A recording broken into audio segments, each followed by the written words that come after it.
कि एक जो आपने रिकॉर्ड बनाया है सबसे बड़ी बहाली का, अपना रिकॉर्ड एक बार फिर से तोड़ेंगे क्या? अभी ये तो नहीं कह सकते हैं कि हम तोड़ेंगे ही तोड़ेंगे, लेकिन जो जैसी संभावनाएं हैं उसके हिसाब से मैं बता दूं कि परीक्षा तो हम लोग संभावित तिथि है 7, 8, 9, 10 दिसंबर, और हम लोगों का बेशक प्रयास रहेगा कि इस बार हम लोग ज़्यादा तेजी से परीक्षा फल भी दें। क्या है शेड्यूल जो आपने तैयार किया है, क्या है? एक बार हम चाहेंगे जो अभ्यर्थी हैं, दर्शक हैं, हम लोग इसमें निबंधन एवं भुगतान जो हम लोग कराएंगे, प्रारंभ करनी तिथि 5 से लेकर 14 तारीख तक वो निबंधन कर सकते हैं, और विलम्ब शुल्क के साथ वो 17 तारीख तक कर देंगे। आवेदन हम जमा करने के लिए 10 से 25 नवंबर है, ये अंतिम तिथि होगी।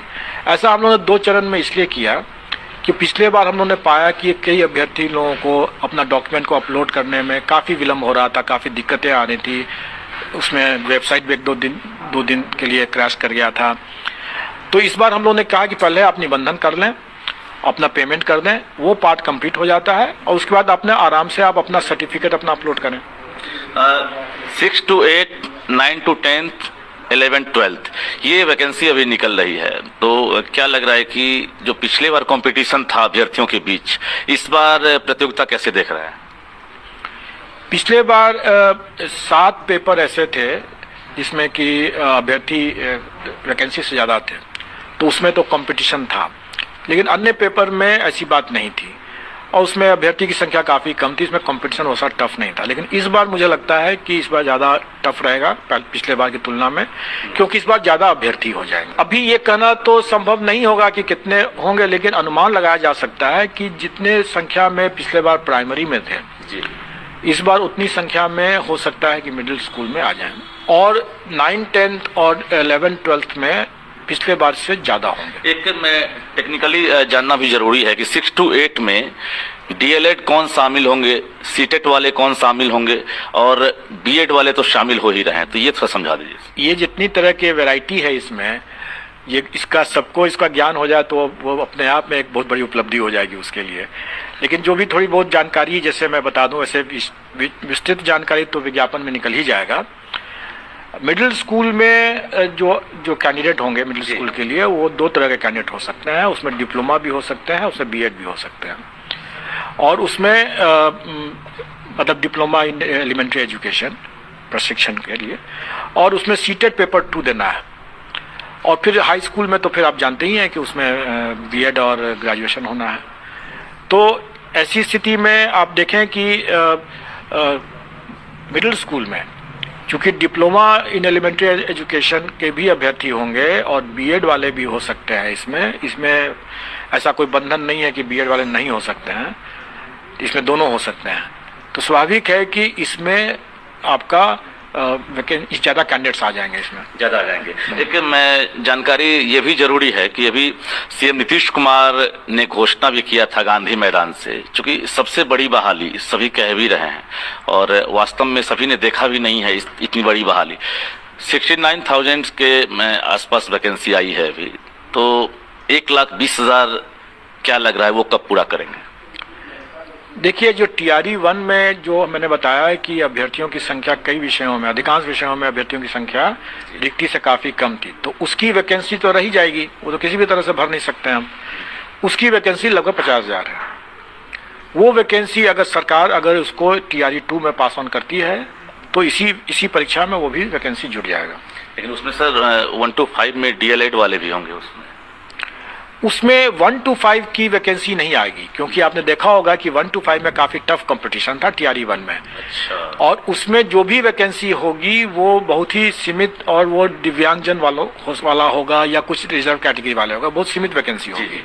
बाकी सारी वैकेंसी तो TRE 1 में भरी गया है। उसमें दिल से आप चाहते भी हो कि 1 to 5 का ही वैकेंसी दे, उनके साथ हम क्यों सौतेला व्यवहार करें, लेकिन ऐसा हुआ नहीं। जो आपको मिला है उसी के आधार पर आप कर रहे हैं। लेकिन ऐसा लग रहा है कि अब जो सप्लीमेंट्री की चर्चा हो रही है, तो ऐसा लग रहा है कि अब सप्लीमेंट्री रिजल्ट भी आप लोग देंगे। देखिए, सप्लीमेंट्री और मेन TRE 2 दोनों अलग अलग है। TRE 1 में हम लोगों ने करीब 1,20,000 के आसपास रिजल्ट्स भेजा शिक्षा विभाग को। अब ये तो मेरी मैक्सिमम क्षमता हुई कि 1,20,000 ही हम दे सकते थे, बाकी अवेलेबल नहीं हुए कैंडिडेट्स, या मतलब क्वालिफाई नहीं कर सके, परीक्षा में ही क्वालिफाई नहीं कर सके। तो 1,20,000 से तो ज़्यादा जा ही नहीं सकते हैं। अब डॉक्यूमेंट वेरिफिकेशन में कुछ लोग वहाँ पर ड्रॉप आउट हो जाएंगे, एब्सेंट हो जाएंगे, कुछ लोग डिस्क्वालीफाई हो जाएंगे। उसके अलावा जो मल्टीपल रिजल्ट्स वाले लोग होंगे वो एक को पकड़ेंगे, एक का नौकरी करेंगे, दूसरा छोड़ेंगे, उसके भी कुछ वैकेंसी होगी। ये वैकेंसी हम लोग जो TRE-1 के जो वेटिंग लिस्ट कर सकते हैं या पूरक सप्लीमेंट्री रिजल्ट कहेंगे उसको, उस सप्लीमेंट्री रिजल्ट से हम भरेंगे जी। और जब इसको भर लेंगे, इसके बाद भी अगर कोई बच जाएगा जिसको हम सप्लीमेंट्री रिजल्ट से नहीं भर पाएंगे, मान लीजिए कैंडिडेट ही नहीं मिल रहा है, तो वैसी हालत में वो फिर TRE-2 में पास ऑन होगा। का इशारा काफी बेहतर बता रहा है कि सप्लीमेंट्री रिजल्ट अब बड़ी संख्या में दे रहे हैं। अभी हमारे पास आंकड़े तो नहीं आए हैं, लेकिन जो अमूमन मुझे लगता है जैसे कि 2-3 हजार करीब होंगे जो मल्टीपल रिजल्ट्स वाले हैं, एक कैटेगरी। हाँ। तो मल्टीपल रिजल्ट्स के कारण से जो ड्रॉप आउट्स हुए जी। उसके करीब 2 से 3 हजार होंगे, और उतना ही समझ लें आप जो डॉक्यूमेंट वेरिफिकेशन में कितने लोग छांटे हैं उसका 6 लगभग उसके आसपास में रहेगा, अनुमान है। 1 to 5 में ऐसा नहीं लग रहा है। 1 to 5 में भी हो सकता है, क्योंकि ड्रॉप आउट्स तो चूंकि अगर मान लें किसी को प्राइमरी में हो गया, हाई स्कूल में भी होगा तो हाई स्कूल में चला गया, प्राइमरी छोड़ दिया, ड्रॉप आउट्स तो किसी में भी हो सकता है। दीपावली से पहले ये तोहफा देंगे या शिक्षा विभाग की रिक्तियां लग रहा है कि छठ के बाद आएगी, तब आप सप्लीमेंट्री रिजल्ट देंगे? देखिए, हम लोगों ने बेसिकली यूटिलिटेरियन थ्योरी को अपनाया है, अधिक से अधिक लोगों को अधिक से अधिक लाभ। इसमें 1,70,000 की वैकेंसी थी, 1,20,000 अनुरोध दिया, इतनी बड़ी संख्या में हम लोग अभ्यर्थियों को लाभ दिए, उनका परीक्षा फल दिया, इसलिए हमारी ये टॉप प्रायोरिटी थी जी। लेकिन लोगों को ये नहीं भूलना चाहिए कि यह आयोग सिर्फ शिक्षक बहाली के लिए ही नहीं है। ये आयोग कई अन्य बहालियां भी करती हैं और उसके कई परीक्षाएं हो चुकी हैं जिसका परीक्षा फल अभी रुका हुआ है, क्योंकि हमारी भी क्षमता सीमित है, असीमित क्षमता तो किसी की नहीं है। तो अब हम लोग पहला प्रायोरिटी हम लोग करेंगे जो हमारे महत्वपूर्ण परीक्षाएं जो कि लंबे समय से लंबित चला आ रहा है, पहले उसको दूर करें। सप्लीमेंट्री रिजल्ट उसके बाद होगा। वैसे भी अभी हमें कभी सप्लीमेंट्री के आंकड़े नहीं आए हैं, कितनी वैकेंसी क्रिएट हुई, वो हमें जब आंकड़े आ जाएंगे उसके बाद हम बनाएंगे। लेकिन आपने भी अंदाजा लगा लिया होगा, क्योंकि आपके पास भी लगातार रिपोर्ट मिल रही है और आपकी नज़र भी जो है रहती है इन चीज़ों पर। कंप्यूटर साइंस की बहुत ज़्यादा शिकायतें हैं, तो उसमें लग रहा है ज़्यादा संभावना है वैकेंसी बनने की। कंप्यूटर साइंस की जो शिकायतें हैं वो अमूमन इस बात को लेकर के है कि STET जो लोग बाहर के लोग हैं वो आ गए, जबकि इस विषय पर मैंने पहले भी स्पष्ट किया कि STET में जो शर्त रखा गया था वो शिक्षा विभाग का था, वो आयोग का नहीं है, और उसको आयोग की परीक्षा से कोई लेना देना नहीं है। अगर किसी अभ्यर्थी के पास में एक STET का प्रमाण पत्र है तो वो जायज़ तरीके से हासिल किया गया है या नाजायज़ तरीके से हासिल किया गया, इसको हमको नहीं देखना है। और हमें तो खैर वैसे भी नहीं देखना है, क्योंकि DV तो अभी शिक्षा विभाग ही कर रही है, तो इसलिए उनके स्तर पर देखना है। एक जरूर मैं बैकग्राउंड बता दूं कि उस STET 2019 में यह शर्त था कि बिहार का निवासी होना चाहिए, उसमें यह शर्त नहीं था कि बिहार का स्थायी निवासी होना चाहिए। बिल्कुल। ये बताइए सर कि पिछली परीक्षा में जितनी बड़ी चुनौतियां आपके सर पर थी, आपने सब कुछ फेस किया, रिजल्ट भी दिया, क्या लग रहा है कि इस बार बहुत कुछ सबक भी मिला होगा और बहुत कुछ नया करने की योजना होगी अब? नहीं, कई चीज़ों को हम लोगों ने देखा, कई चीज़ों को हम लोग चूँकि पहली बार कर रहे थे, जैसे हम लोगों ने इतने वैरायटी ऑफ मतलब परीक्षा फल जो था, रिजल्ट्स थे, 43 पेपर्स थे टोटल, और फिर उसका जैसे डिस्ट्रिक्ट का भी देना था, तो नेचुरली इसको बिना सॉफ्टवेयर यूज़ किया जा सकता। सॉफ्टवेयर हम लोग पहली बार बना रहे थे, हम लोग उसको उसमें भी हम लोग स्ट्रगल कर रहे थे, तो वो भी एक चुनौती थी हम लोगों के लिए कि सॉफ्टवेयर को ठीक करना, मैनुअली उसको क्रॉस वेरीफाई करना। तो स्वाभाविक है कि काफ़ी ज़्यादा वर्कलोड था और काफ़ी मेहनत पड़ा इसमें लोगों को। इसके कारण से दूसरे परीक्षा फल भी प्रभावित हुए। अब उसके अनुभव से हम लोगों ने ये समझ लिया कि जैसे हमारा सॉफ्टवेयर काफ़ी हद तक ठीक हो गया है, हमें भी पता चल गया है कि कहाँ कहाँ पर अभ्यर्थी किस तरह से गलती करते हैं, तो हम अपने जो जैसे मैंने बताया कि रोल नंबर की गलती, सब्जेक्ट कॉम्बिनेशन की गलती, सीरीज की गलती, तो इसकी गुंजाइश ही नहीं रहे, वहाँ पर गुंजाइश ही नहीं रहे, उसका हम लोगों ने कुछ प्रावधान किया है ताकि हम जब रिजल्ट बनाने लगे तो हमें इस तरह के रुकावट ना आए कि अब हम उसका बैठे हैं कि पहले रोल नंबर चेक करें, कि क्रॉस वेरीफाई करें, सीरीज क्रॉस वेरीफाई करें। ये ऐसा करने से हमें समय काफ़ी लग जाता है। गुंजाइश नहीं है, इस बार रिजेक्ट करेंगे सीधा? हम लोग कुछ गुंजाइश ये कर रहे हैं कि अभ्यर्थी को उसको भरने की जरूरत ही ना पड़े, मतलब कि उसको सब्जेक्ट कॉम्बिनेशन भरने की जरूरत ही ना पड़े, उसको सीरीज भरने की जरूरत ही ना पड़े। अच्छा, जो उसने आवेदन में जो दे रखा है सब्जेक्ट कॉम्बिनेशन, वही ऑटोमेटिकली उसको सिस्टम वही लेगा, तो उसको भरना ही नहीं है वहां पर। और उसने क्या भरा है अपना आवेदन में, वो उसके एडमिट कार्ड में प्रिंट हो जाएगा। अपियरिंग कैंडिडेट इस बार शामिल होंगे कि नहीं, या वो कोई मौका नहीं मिल रहा? अपियरिंग कैंडिडेट वाले भी एक हम लोगों को एक अच्छा सबक मिला, क्योंकि अपियरिंग कैंडिडेट के साथ एक कठिनाई ये है कि अगर वो अपियरिंग को हम अलाउ करते हैं तो उसका रिजल्ट और उसका सर्टिफिकेट आने के लिए हमको प्रतीक्षा करना पड़ता है। और अगर हम उसकी प्रतीक्षा करते हैं, जैसा इस बार हम लोगों ने देखा कि सीटेट के बड़ी संख्या में लोग फेल कर गए, स्वाभाविक है कि ऐसे अभ्यर्थी लोगों ने अपना सर्टिफिकेट जमा नहीं किया। अब उन्होंने जब सर्टिफिकेट जमा नहीं किया तो हम कब तक प्रतीक्षा करें उनके लिए? चरण में निकल गए, तो नेचुरली उनको हमको मेरिट लिस्ट हम लोग बनाएंगे ही बनाएंगे, और डीवी में हम लोग भेजेंगे और डीवी में वो छटेंगे। इस बार भी वेरिफिकेशन आप करा रहे हैं क्या? नहीं, इस बार हम लोग वेरिफिकेशन नहीं कराएंगे, क्योंकि हम लोगों ने पाया कि जो बिना प्रशासनिक विभाग के पदाधिकारी जो जानकार हैं और उनके जो टर्म्स एंड कंडीशंस है विभिन्न परीक्षाओं के, जैसे आपने देखा कि STT का 2019, फिर 2023 भी आ गया, इसमें से पहले के भी हैं, दक्षता परीक्षा है, सीटेट है, बीटेट है, STET है, कई तरह के उनके हैं, और अलग अलग समय में अलग अलग कंडीशंस लगाया गया, कभी डोमिसाइल लगाया गया, कभी नहीं लगाया गया।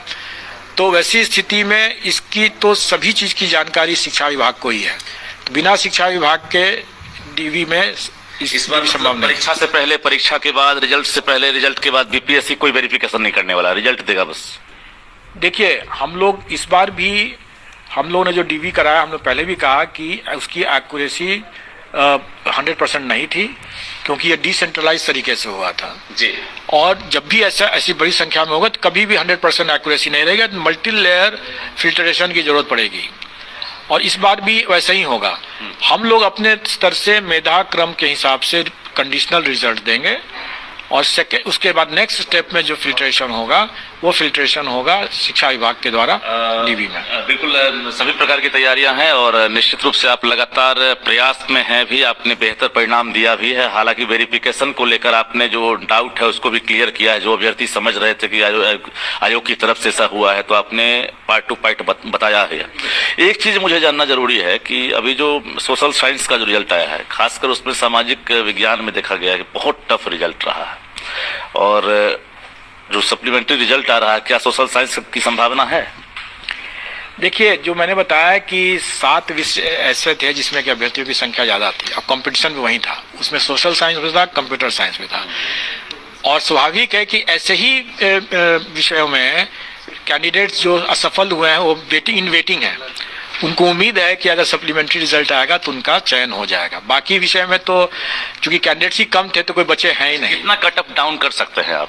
कुछ ऐसा लग रहा है कट ऑफ डाउन करेंगे, या क्वालिफाइंग मार्क्स पार करने वाले जो हैं वो सफल हो जाएंगे? अब लग रहा है अभी जो रिजल्ट देते हैं सप्लीमेंट्री। देखिए, चूंकि ये इसमें सोशल साइंस में या कंप्यूटर साइंस में कंपटीशन टफ था, इसलिए इसमें क्वालिफाइंग कट ऑफ से ऊपर ही रहेगा, कभी भी क्वालिफाइंग कट ऑफ तक नहीं जाएगा। जो क्वालिफाइंग मार्क्स लाकर मेरिट में नहीं आ सके वो इंतजार करें कि हाँ वो नहीं, वो बिल्कुल वैसे इंतजार करना बेकार होगा। जो अभी कट ऑफ है, जो भी कट ऑफ नंबर है उसमें कैटेगरी वाइज आप देखे होंगे कि उसमें टाई ब्रेकर भी लगा होगा, उसका डेट ऑफ बर्थ भी उसमें दिया गया हो, तो मतलब है कि उसी नंबर पर एक से अधिक लोग हैं, और उसमें से कुछ का हुआ है और कुछ का टाई ब्रेकर के कारण से वो नहीं हुआ है। अब कितनी वैकेंसी डीवी के बाद आती है, कितने ड्रॉप आउट्स होते हैं, कितने डिस्क्वालीफाई होते हैं, उसके हिसाब से कितनी वैकेंसी उसमें आएगा, उसके हिसाब से मुझे नहीं लगता है कि 1 नंबर से 2 नंबर से अधिक नीचे जाएगा। अच्छा, मतलब किसी विषय में चांस है कि नहीं कट ऑफ आपका डाउन करने का? जो आपका प्रॉपर कट ऑफ है, जो आपने सोचा है, उसको आप ले जाएंगे? नहीं, वही मैं बता रहा हूँ कि अगर वैकेंसी मतलब ज्यादा ड्रॉप आउट्स या डिस्क्वालीफाई ज्यादा संख्या में अगर होता है तब वो नंबर नीचे गिरेगा, नहीं तो हो सकता है कि जो कट ऑफ है उसी का कट ऑफ पर टाई ब्रेकर के कारण से कुछ लोग इन वेटिंग ऑलरेडी होंगे, उसमें 300-400 लोग हो सकता है कि ऑलरेडी वेट कर रहा हो उसी नंबर पर, तो उसी नंबर पर रह जाएगा। अब सब कुछ साफ हो गया और गांधी मैदान में इतने बड़े समारोह भी हो गए। हालांकि अतुल प्रसाद वहां गए कि नहीं, गवाह बने कि नहीं, ये हम लोगों ने नहीं देखा उस दिन गांधी मैदान में, लेकिन पूरा बिहार और देश गवाह बना गांधी मैदान के समारोह का। अंदर से अब गर्व की अनुभूति हो रही है कि एक जो हर्डल्स बहुत बीच बीच में आया उसको हमने पार कर लिया।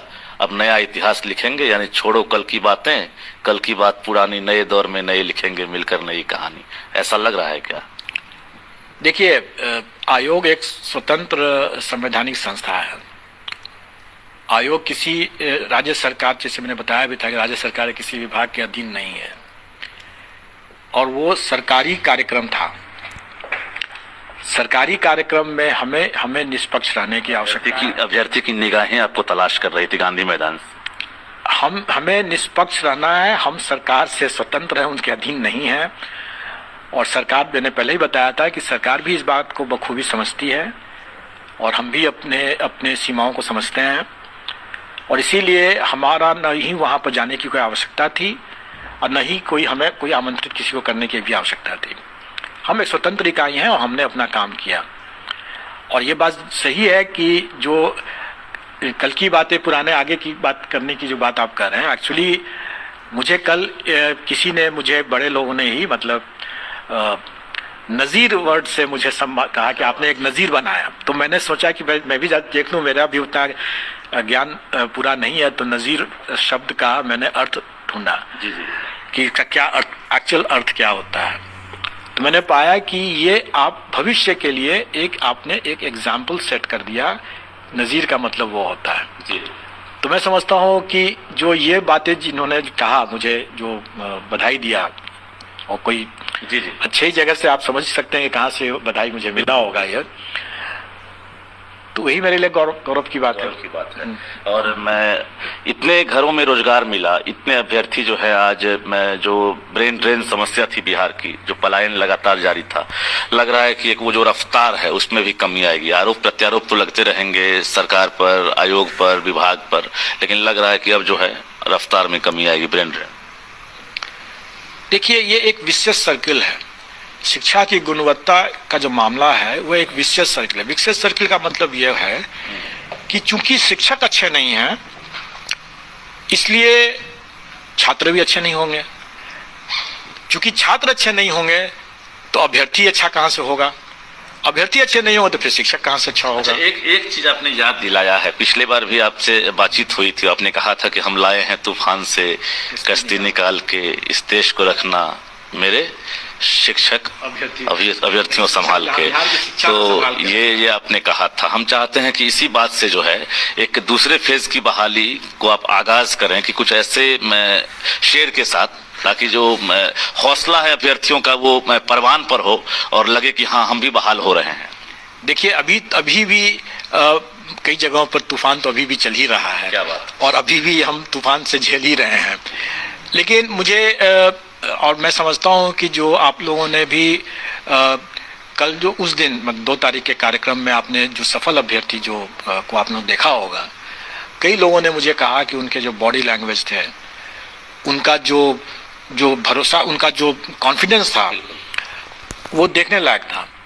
और उनसे बातचीत करके भी आप लोगों को लगा होगा कि ऐसे शिक्षक अगर अब आएंगे तो निश्चित तौर पर यहाँ बिहार की शिक्षा व्यवस्था, उसमें गुणवत्ता में निश्चित तौर पर निखार होगा।